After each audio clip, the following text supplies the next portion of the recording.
So, I just saw the Roots remake, which aired on about 20 different stations.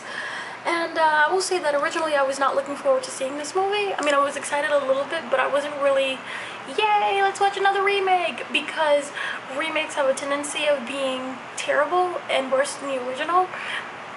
But this one really was not. It broke the mold, I would say, by being, and I know this will be a little controversial, but by being better than the original. And here's why. The timing is much different. You couldn't exactly portray what they did now back then, because the time, the sensitivity of it was just not right. So with this remake, I felt that it was more in-depth compared to the original.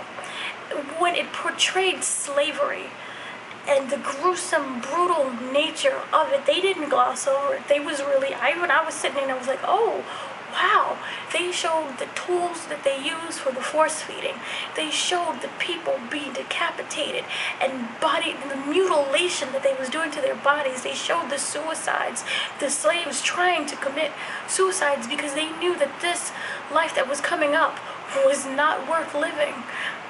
And I really appreciated every single thing that was done. They added in more scenes than was in the original. They expanded more on Kunta's origin in Africa. They showed him coming into manhood and training and fighting to be a warrior and to be proud, Kunta Kinte. And Kunta Kinte is really his name, and it means something to not only him, his family, but where he comes from. It's a name of stature and power, and I appreciated that, what they did. They cut away a lot of the unnecessary scenes, and they just really added more of who Kunta is.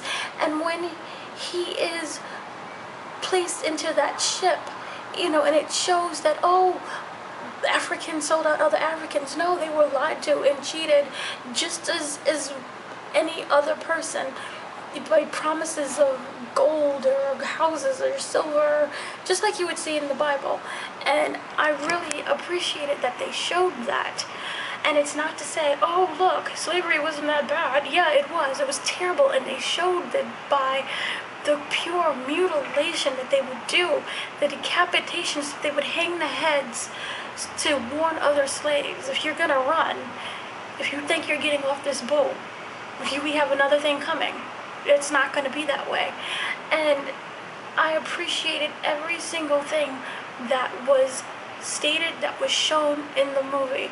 When Kunta got to America, you was able to see that rebellious spirit that he had from being in Africa, how it still carried over, and how all he wanted to do was just go home, which was a lot of slaves wanted to do, was just go home, and how he fought for that. And just by not saying his newly Christianized name, Toby, that Kunta was a part of him.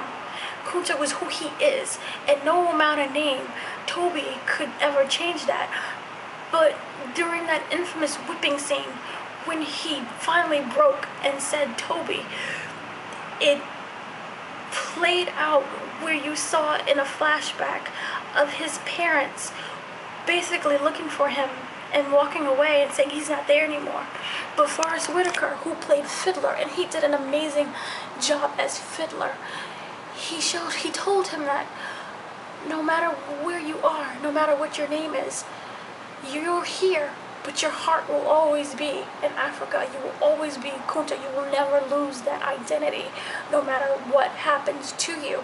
And with Forrest Whitaker's character, he was able to show the struggle that slaves went through by pleasing their master as a way of survival, not because they like you. It was a scene where he ends up in a fight with one of the overseers, and the guy is saying, I'm not like you, we're not the same. And he just fights back and saying, I don't want to be you. We're never going to be the same. And he knows that he's not white. He knows that he will never be free. But he still is able to please the slave owners because it's a way of survival. And there's a scene where Kunta is humming this song, and it's the song that he was taught when he was little. His mother used to sing to him, and Forrest completely breaks down because it hits him. It reminds him of home so much and who he was, and his struggle to keep it together, to survive, but to still remember who he is and to never let go of who he is, and that he, no matter what happens to him, he will always have that memory. So I thought part one was amazing. It was extraordinary. I was very much captivated. They did a very good job. I look forward to part two and seeing what they do with that. So, yay.